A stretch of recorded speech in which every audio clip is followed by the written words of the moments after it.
2. Germany and Spain, in the same group stage, two of the most storied football nations on the planet. Between them, 12 World Cups, 4 Euros, an empire of trophies. One team beat both of them in 2022, from behind in both games. It wasn't France, it wasn't Brazil, it wasn't anyone from South America. Japan did it. And 3.5 years later, they are doing it again, without their best player. Let me show you exactly how. Here's what nobody wants to say out loud. Japan are not an underdog. They are a problem. A specific, mechanical, repeatable problem that European defenses do not know how to solve. And Hajime Moriyasu has been building this system for years. In the next 10 minutes, I'm going to break down the blueprint, how the mid-block works, why Kaoru Mitoma's absence doesn't break it, and which teams at this tournament should genuinely be losing sleep. Before we do, if tactical breakdowns at this level are your thing, hit subscribe. We're covering every major team at this World Cup, and this is exactly what we do every week. Like the video if Japan just got more interesting to you. And if you've got a mate who called Japan disciplined but harmless before this tournament, send this directly to them. I want a word with that person. Comment below. Which team do you think is Japan's ceiling?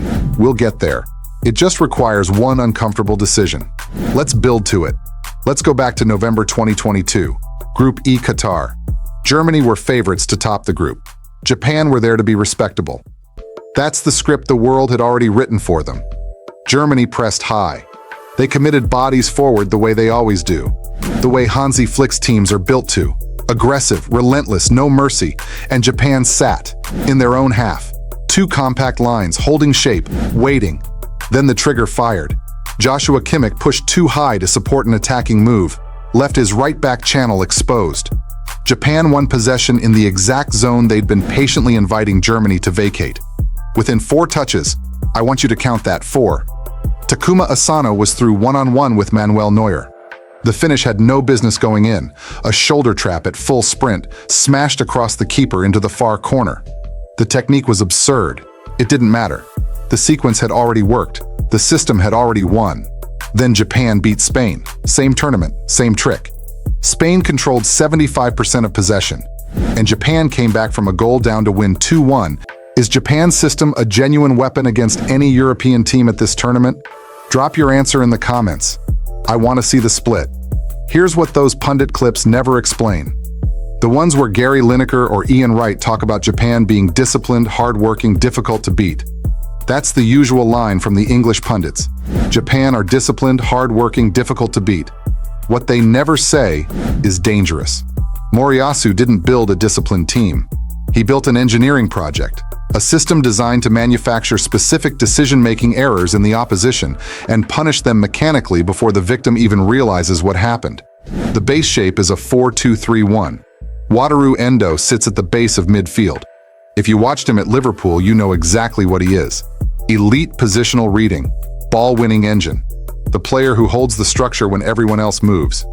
Daichi Kamada, Crystal Palace, links midfield and attack, intelligent movement in the spaces between lines. Takefusa Kubo operates behind and around the striker. Since Mitoma's absence, he's drifted more interior, which creates its own problems for defenses. A different kind of problem, but a real one.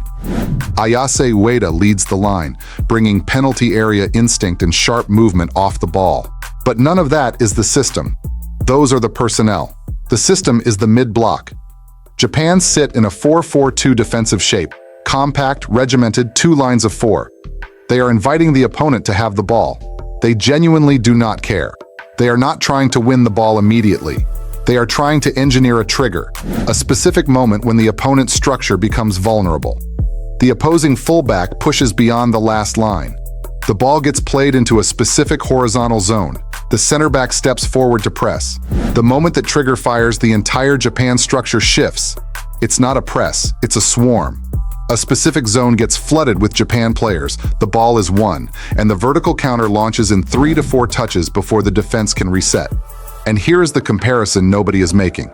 What Moriyasu has built is essentially what Arrigo Sacchi built at AC Milan in the late 1980s. Not the high press, but the core idea of a team that doesn't care who you are, only whether you can be caught overcommitting. Sacchi's Milan didn't win because they had the best players. They won because they found the structural flaw in every opponent and exploited it with mechanical precision every single time. Moriyasu is doing exactly the same thing at a World Cup with Japan. The difference is nobody takes Moriyasu seriously the way they took Sacchi seriously. That is about to change. And this is where that uncomfortable decision starts to become obvious. Kaoru Mitoma isn't at this tournament. One of the best left-wingers in the Premier League, rapid, direct, brilliant in tight spaces, is injured, gone. Japan are competing without him, and the reaction was predictable. Japan's attack is blunted. Their main threat is missing. They'll be fine in the group stage but go out quietly in the knockouts.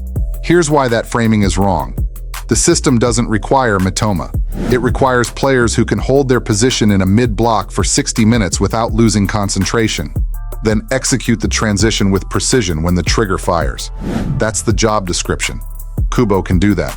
He's at Real Sociedad. His entire game is built around reading spaces and punishing them in transition. He sees the second ball, he sees the run, he goes. Kamada can do that. He's been doing it in the Premier League. Ueda can do that.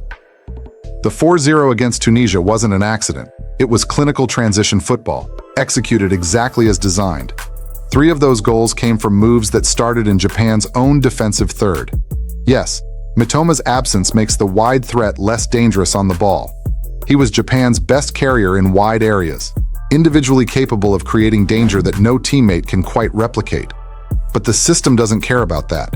The system is still intact, because it was never built around one player. Here's a number I want you to sit with. Japan have played 6 World Cup knockout games since 2010. 6. They have been eliminated on penalties. They have reached the round of 16 multiple times. They have never gone further. The ceiling is not a personnel problem. The ceiling is a psychological wall. The round of 16, the moment Japan have consistently run out of road. This Japan side, with this system, has the tools to go through that wall. The 2022 comeback against Germany and Spain was the proof of concept. The 2026 results, draw with the Netherlands, demolition of Tunisia, are the confirmation. Which team at this World Cup do you think finally stops Japan? Give me a name. Drop it below. Okay, here it is. The decision I've been building to since the start. 3 teams at this World Cup should be genuinely worried about Japan. And it's not the 3 you'd name if I asked you right now.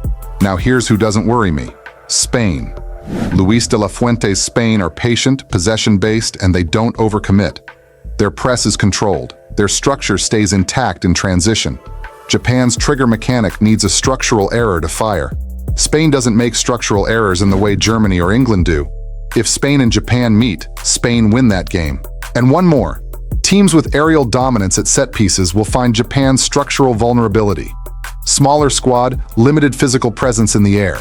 A well-worked corner or free kick against Japan's back 4 is genuinely dangerous. Zion Suzuki in goal is technically excellent, but he can't compensate for a backline that gives up aerial duels to physical European strikers for 90 minutes.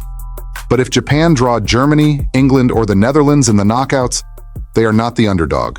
Not anymore. They are the team with the blueprint. Here is my flag.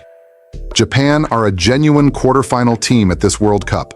Not a dark horse, an actual contender. Anyone who disagrees is underestimating what Moriyasu has built. The system works without Mitoma. The 2022 blueprint was not a fluke. It was a proof of concept that Japan have now deployed again with different personnel and identical results.